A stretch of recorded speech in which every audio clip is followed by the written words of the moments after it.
Hey folks, Stone Cold Truth again. Stone Cold Truth.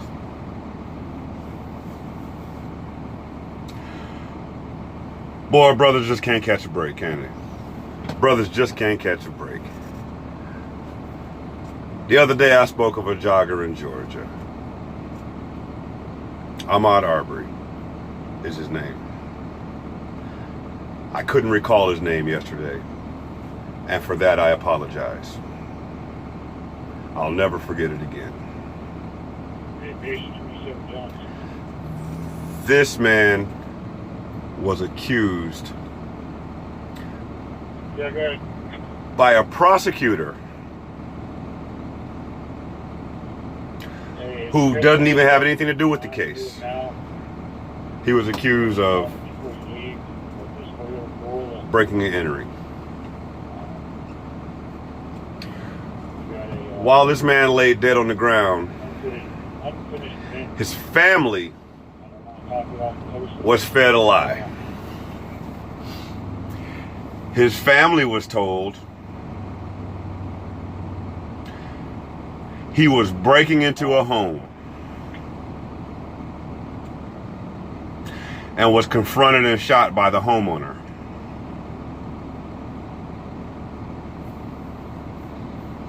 This is what the police told this man's family.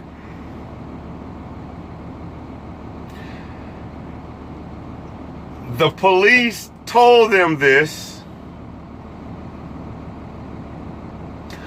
on the word of the two men that murdered him.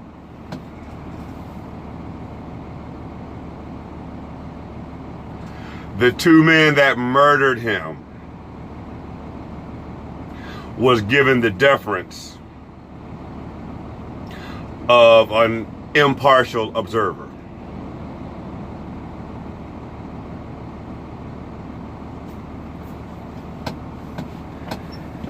And they call themselves law enforcement.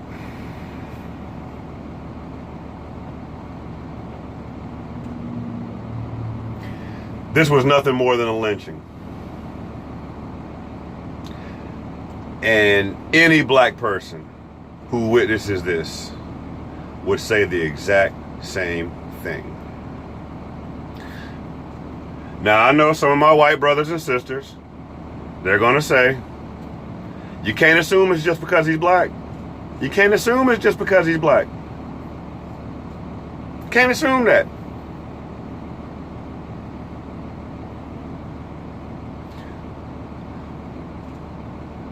Name me the last unarmed white man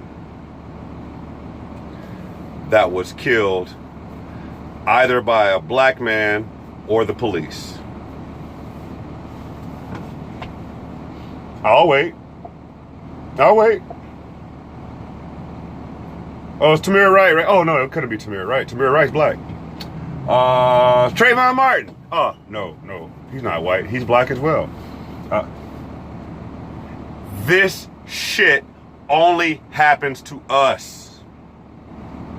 So all my white brothers and sisters, I want you to stop. Take a deep breath. And just admit to yourself, you don't have to admit it to me, but admit to yourself that you are incapable. You are incapable of arguing this point with me.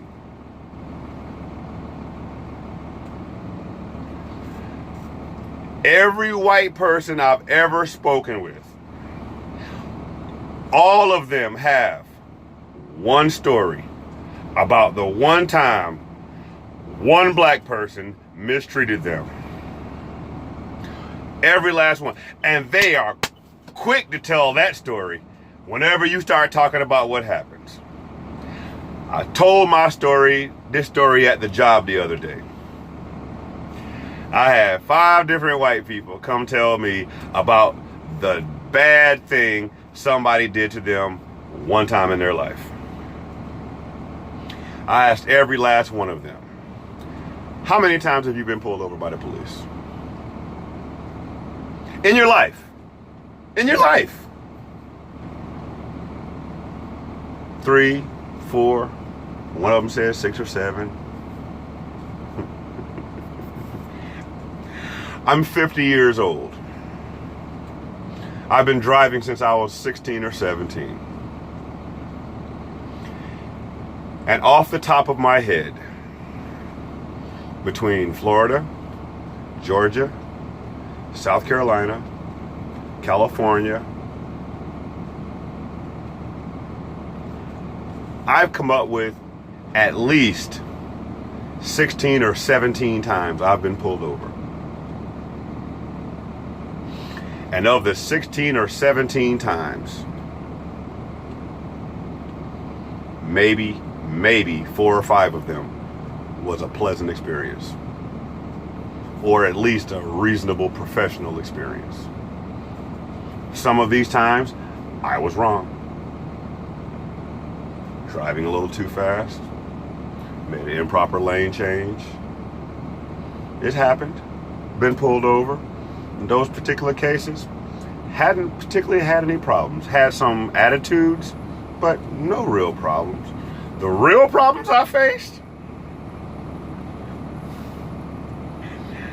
was when I was pulled over because they didn't think I belonged over there. They didn't think I belonged. I got pulled over on a bicycle once by a police officer. True story. About 15 years ago, my driver's license was suspended. I was riding a bicycle. Police officer pulls me over, saying there's been burglaries in the neighborhood. Now, mind you, it's my neighborhood. There's been burglaries in the neighborhood. Okay. Asked me where I was going. I said right down the street. He asked me for my ID. I handed it to him. I was approximately 3 blocks from my house. He says, "Oh, you're right down the street." I said, "Just like I said." He asked me what was in the bag. I told him that's none of his business. I said, "I have a Mother's Day gift for my mother in this bag. I'm riding my bicycle over to my mother's house to give her Mother's Day gift because I can't drive." He runs my ID. He says, "Your license is suspended. I could arrest you for operating a bicycle on a suspended license."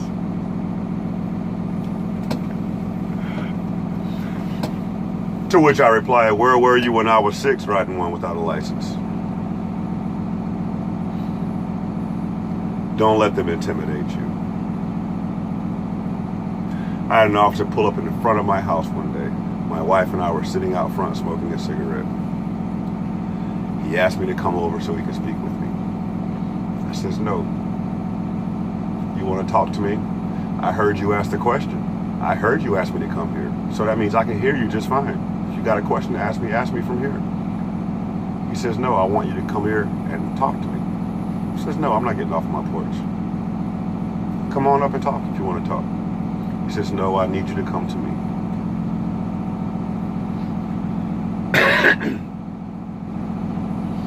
He thought I was his boy that's supposed to just jump up and do what he says. But you know the reason he didn't come up and talk to me? He could not come onto private property. He wanted me to step onto public property so he could harass me. I told him, "If you want to talk, come on up and pull up a chair. Otherwise, go fuck off." 10 minutes later, there's 3 more police cars in front of my house. And they're all telling me to come out there and talk to them. So I just got up and walked in the house. They sat out in front of my house for 2 hours. All because I wouldn't jump up and say, "Yes, sir, master."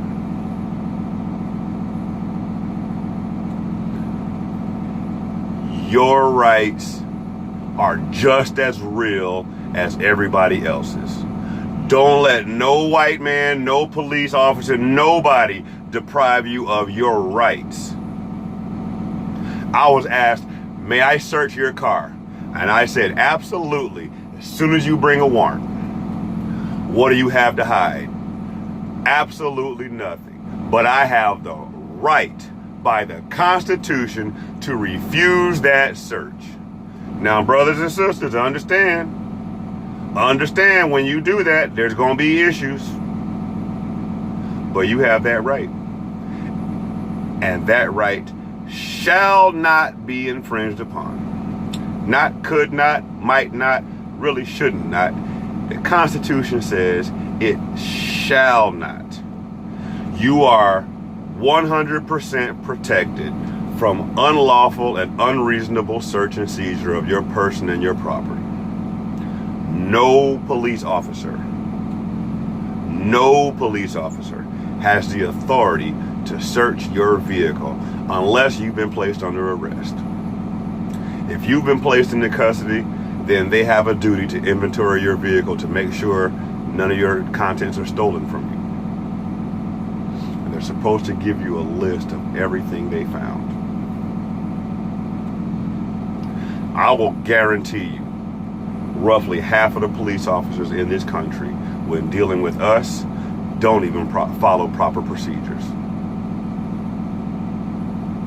I encourage every last one of my brothers and sisters, get yourself a copy of the Constitution. Get yourself a copy of the Constitution. Because they're trampling our rights every day. And most people don't even know that that's their right. You look at the protests they had in Michigan, where those people stormed the State House with rifles on their shoulders. Ask yourself, what would have happened in Brunswick, Georgia this morning if all those black folks showed up to protest the murder of Mr. Arbery, carrying AK-47s and AR-15s like those white people did in Michigan? Ask yourself, what do you think that scene would have become? It's a rhetorical question. We all already know the answer. Hey, I'm not here to stroke egos. I'm not here to pet nobody. I'm not doing what I'm doing to make people feel good. I'm doing what I'm doing to deliver truth to people. Stone cold truth. Don't you forget to vote. Demand that your state allows mail-in ballots, absentee ballots. Demand it. They want you to go up there and die. Don't let them send you to your death. Demand it. It's your right. God bless. Take care of yourselves.